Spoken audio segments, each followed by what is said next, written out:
were having grief about that last video or the one that I was going to put up of Cameron.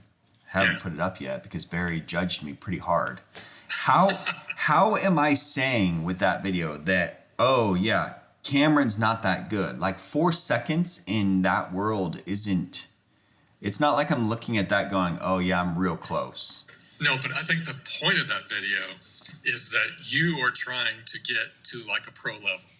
No, I don't think so. The point of that video is to show that the GT4RS, like, did I show you the thumbnail? It's called Hot Lap with Cameron Lawrence. That's basically it.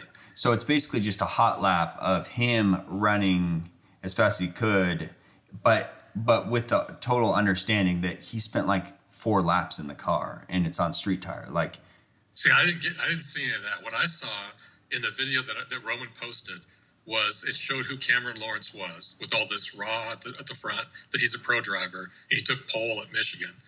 And then it just goes into him at the top and you at the bottom, or vice versa. And it just shows the 2 laps. And then it shows that you were only 4 seconds off of him. It just terminates. No. So here's the thing. I never once said only 4 seconds. 4 seconds is a lot. You multiply that up like 4 times. There was no setup like that I saw in the video. It didn't describe. You don't need to have the setup because the number is the number. 4 seconds is 4 seconds. And anybody who drives Coda will know, like, 4 seconds is a lot of time. But most of the people have not driven Coda or anything, right? And they're seeing a pro driver and they're seeing you at the bottom. And there's no explanation as to why you're comparing the two. And then at the end, it shows that you're 4 seconds off of him.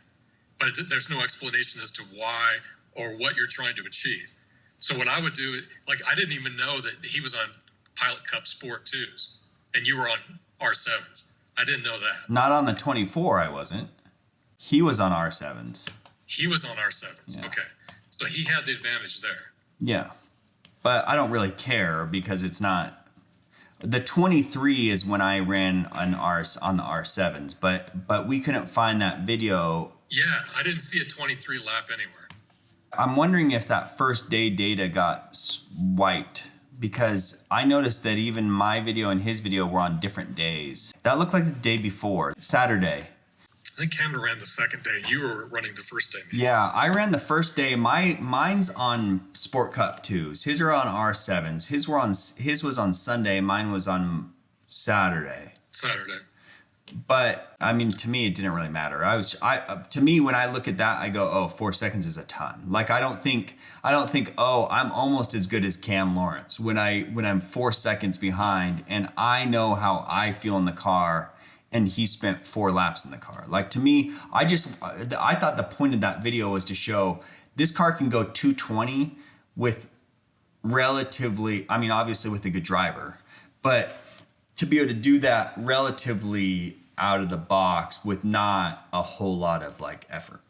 And I don't feel like Cameron in that video was pushing it. Like, I felt like he even said the setup stuff, you know, what we've talked about before, but yeah. So what I would do is I would set up who Cameron is, and then I would then specify that you put him in the car to get a take on the setup.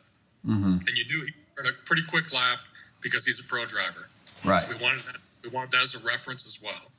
And the reference is sitting there, and you can see in the reference that he's losing the back end at numerous places, which we can point out. And so he is leaving time on the table. And now let's see so the second goal is how can I improve in the car as well? So let's look at where I'm losing time versus Cameron. Mm-hmm. From the data, I can't look at your data, by the way. I can only see Cameron, like me against Cameron or me against you. I can't see you against Cameron. So why? I have to, because it effectively, the way the app works is it takes one of your laps and then compares it to either one of your other laps or to one of your friend's laps. Mm. So I can't select a friend's lap and then say, now, let me compare that to another friend's lap. It doesn't have that ability. So you can see it, but I can't see it. Hmm. So if I were to get access to that. But you have that. You have my Garmin. I have your Garmin. So I couldn't get no, access to it. but I have your Garmin, but I don't have the ability to see it through your mobile app. This is the way you get the comparisons. So I'd have to get it through your mobile app somehow, which I have to go figure that out. Maybe I log in as you and then I can see it. I don't know. Anyway, if I were to get that, then I can compare that lap to Cameron's lap, and I can see where he's gaining time on you. You can see through the video that in the S's, he jumped on you. Oh, killed me. Yeah, he got a big gain there, somewhere in there. I don't know where. And then you can see that he gained on you somewhere after the straight. And I can't tell where yet. But if I knew where he gained time and how much time he gained, then on the overlay, with the overlaid audio on top of that, you can say right there, you can see that he gained a second on me on that turn. And right here, he gained another second on me. And so that's where I need to work to close that gap and get a better lap time. Because I know the car's capable of it, because I can see Cameron doing it. And Cameron's not. So then the other point is that Cameron was not on a good setup, because you can see the back end breaking out. And we're trying to refine that. If he was able to keep the thing planted and he was on 305s, what kind of a lap time could he turn? And I'm guessing it'd be somewhere around a 217. But he's obviously leaving time on the table. And the other thing, we got some information from the setup from him. You can see where you are relative to him with the same setup. And if we get that setup cleaned up, you have places that we know through the data that you can get better to get closer to Cameron.